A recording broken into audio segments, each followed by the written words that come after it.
Hi friends, welcome back to my channel. ఈ స్టోరీకి writer SNMR Sridhar గారండి. శ్రీధర్ గారి అన్ని స్టోరీస్ కి కాపీరైట్స్ వర్తిస్తాయి.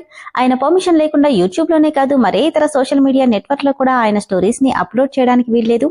దయచేసి అలా చేయకండి ఫ్రెండ్స్. ఎలా చేస్తే లీగల్ గా చాలా ప్రాబ్లమ్స్ ఫేస్ చేయాల్సి వస్తుంది. అలానే ఈ స్టోరీస్ చదువుతున్న వాళ్ళైనా వింటున్న వాళ్ళైనా మీరు మరే ఛానల్లోనైనా శ్రీధర్ గారి స్టోరీస్ ని చూసినట్లయితే వెంటనే నాకు కామెంట్ బాక్స్ లో మెసేజ్ చేయండి. ఇది పూర్తిగా శ్రీధర్ గారి ఛానల్ అండి. కేవలం ఆయన స్టోరీస్ మాత్రమే ఇందులో ఉంటాయి. కానీ కొంతమంది పేర్లు మార్చి వేరే ఛానల్స్ లో ఆయన స్టోరీస్ ని అప్లోడ్ చేస్తున్నారు. మీరు గానీ అలా చూసినట్లయితే నాకు మెసేజ్ చేయండి. ఇక లేట్ చేయకుండా వీడియోలోకి వెళ్ళిపోదాం ఫ్రెండ్స్. ఎస్ఎన్ఎంఆర్ శ్రీధర్ గారు రాసినటువంటి మనోభిరాముడు 42వ భాగం.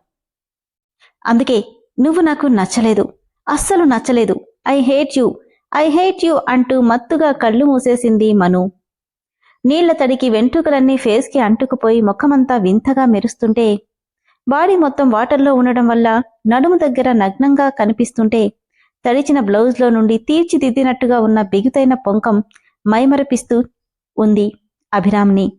చెయ్యి చాస్తే అందుకునేంత దగ్గరగా ఉండడంతో లయతప్పిన శరీరానికి అడ్డుకట్ట వేయలేక మైమర్పుగా తనని చూస్తూ ఆమె మీదకి ఒరిగాడు అభి. హలో మామ్ అంటూ కాల్ చేసింది వాళ్ళమ్మగారికి Regina. Baby where are you? ఇంకా యుఎస్ బయలుదేరలేదా అని అడిగింది రెజీనా మదర్ అయిన జెనిఫర్. నో మామ్, ఇంకో 1 అవర్లో బెంగళూరు వెళ్తున్నాను. ఏమంటున్నావు బేబీ? బెంగళూరులో నీకేం పని? ఆ అభి నన్ను నెగ్లెక్ట్ చేస్తున్నాడు. తను నా దగ్గరికి వచ్చే వరకు నేను రాను. Baby cool down. No mummy, నా వల్ల కావట్లేదు.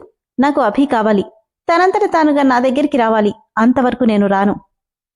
జెన్నిఫర్ కోపంగా, బేబీ డోంట్ టాక్ రబ్బిష్. చిన్నపిల్లలా మాట్లాడుకు.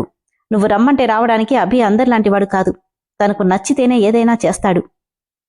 అసలు నాకు తెలియకుండా బిజినెస్ మ్యాటర్ తనతో మాట్లాడాలని ఎందుకు చెప్పావు? దానివల్ల అతను కంప్లీట్గా మన కంపెనీతో టైప్ క్యాన్సిల్ చేశాడు. వాట్? ఎస్ బేబీ, మళ్లీ తనని ఒప్పించి నార్మల్ చేయడానికి చాలా ఇబ్బంది పడాల్సి వచ్చింది.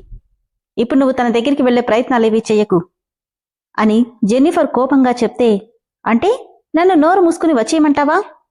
యునో మమ్మీ, ఆ అభి నన్ను రిజెక్ట్ చేశాడు. సో వాట్ బేబీ, తనని పెళ్లి చేసుకుంటావా? నో మామ్, మరింకేంటి? తనని ప్రేమిస్తున్నావా? బట్ తనకి పెళ్ళయింది.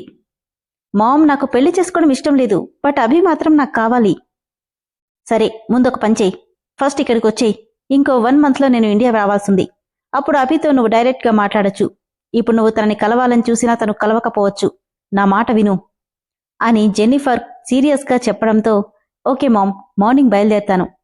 బట్ నువ్వేం చేస్తావో నాకు తెలీదు. నాకు అభి కావాలి అంతే అని చెప్పి ఫోన్ పెట్టేసింది రెజీనా.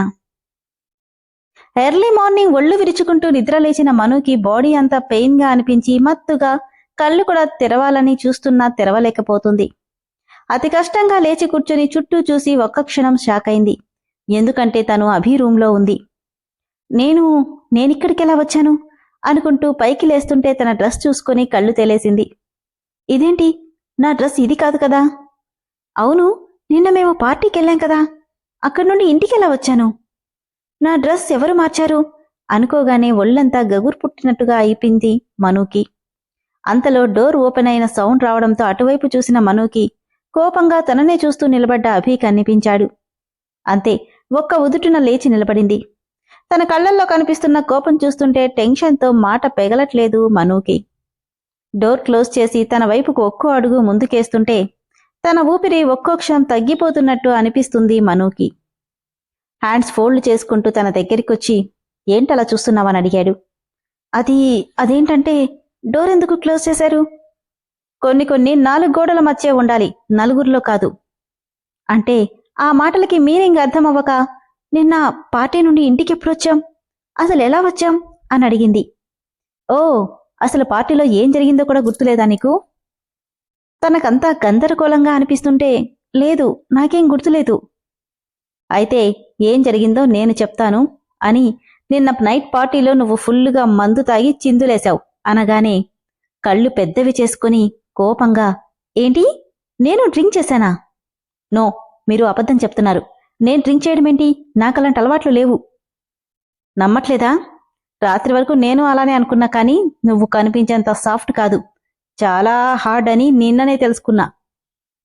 ఇంకా నమ్మకం కుదరకపోతే నువ్వే చూడు అంటూ కారెక్కినప్పటి నుండి తను చేసిన బీభత్సమంతా వీడియో రూపంలో చూపిస్తుంటే మనుకి ఏం మాట్లాడాలో కూడా అర్థం కాలేదు.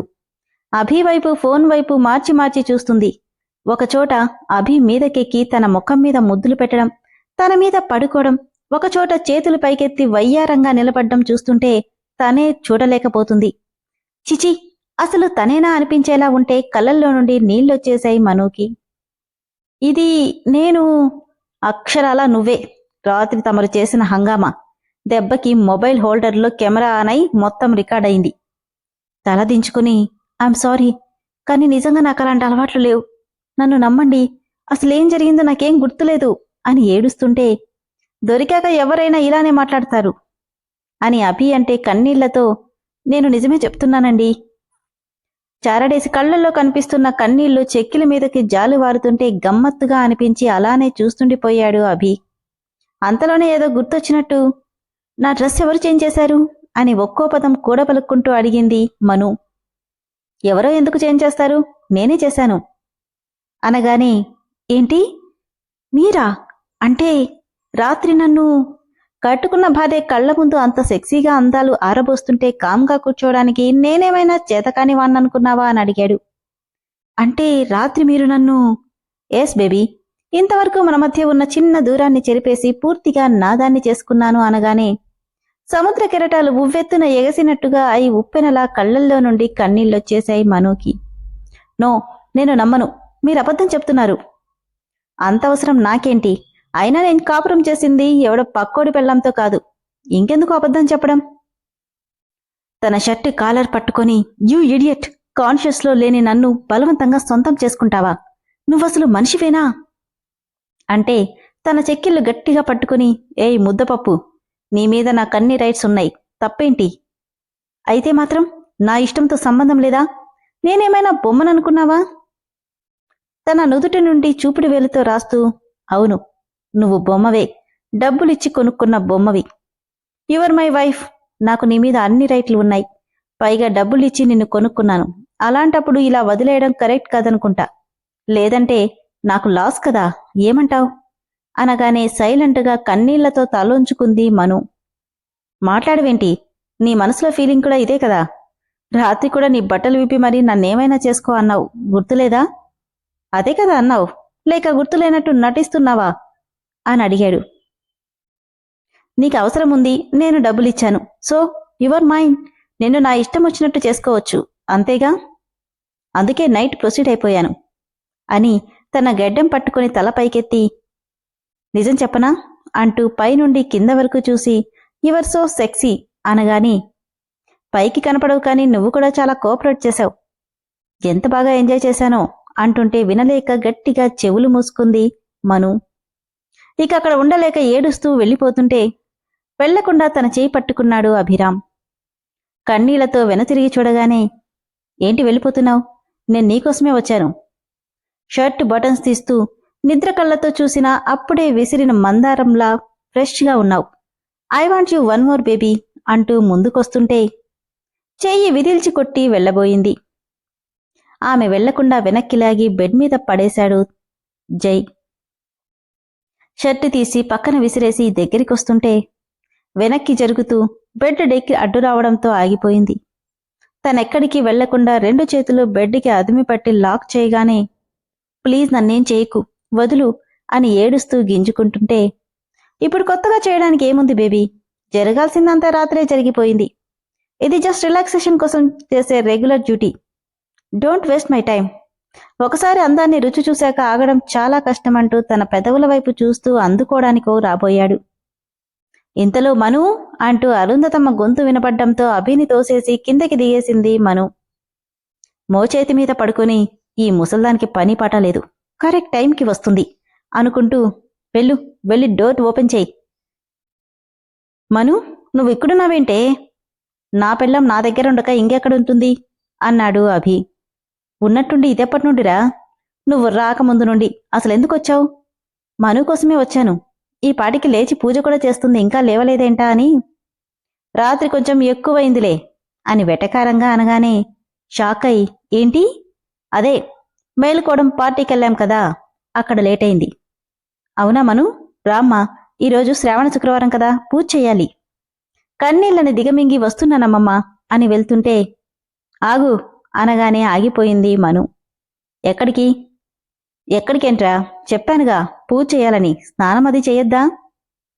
ఆమె భుజం మీద చెయ్యేసి దగ్గరికి లాక్కుంటూ, తానీ రోజు నుండి ఇక్కడే ఉంటుంది, తన లగేజ్ అంతా ఇక్కడికే మార్పించు. సంతోషంగా, నిజంగానా మనవడా? నిజం నానమ్మా. నిన్న రాత్రి నుండి మనుకి దూరంగా అస్సలుండలేకపోతున్నాను, అందుకే ఇక నుండి తను నాతోనే ఉంటుంది అనగానే, భగవంతుడా, ఇన్నాళ్లకి నన్ను కనికరించావా అనుకొని, అలాగేరా, నీ ఇష్టం, అలానే కానివ్వు. అమ్మా మను, నేను పనివాళ్లతో నీ లగేజ్ అంతా పంపిస్తానంటూ సంతోషంగా వెళ్ళిపోయింది అరుంధతమ్మ. మను మెడ చుట్టూ చేతులు హారంలా వేసి, ఏంటి డార్లింగ్ ఫేస్ అలా పెట్టావంటుంటే, విడిపించుకోవడానికి అభి చేతులని విడదీస్తూ, నిన్ను చూడాలంటేనే అసహ్యం వేస్తుంది. ఆడదాని ఇష్టంతోనూ మనస్సుతోనూ సంబంధం లేకుండా శరీరాన్ని తాకే వాడెవడైనా మృగంతో సమానమని ఏడుస్తోంది మను. చేతులనానే ఉంచి తనని దగ్గరికి లాక్కుని కోపంగా, మన మధ్య ఏం జరిగినా నీ ఇష్టంతోనే జరిగింది బేబీ, అది మర్చిపోకు. తన ముక్కుని మను ముక్కుతో రాస్తూ, మనిద్దరం వైఫ్ అండ్ హస్బెండ్ కదా, పైగా రాత్రి నుండి నువ్విచ్చిన రిలాక్సేషన్ మళ్లీ మళ్లీ కావాలనిపిస్తుంది అంటే, కంటి నిండా నీళ్లతో బెదురుగా చూసింది మను. ఎందుకు బేబీ భయపడుతున్నావు? ఒకప్పుడు నేనే అన్నాను, నటించడమెందుకు, నిజంగానే ఉందామని. బట్ నీ అందాన్ని చూశాక దాన్ని నిజం చేసుకున్నాకే తెలిసింది, ఈ 4 నెలలు నేనేం మిస్ అయ్యాను.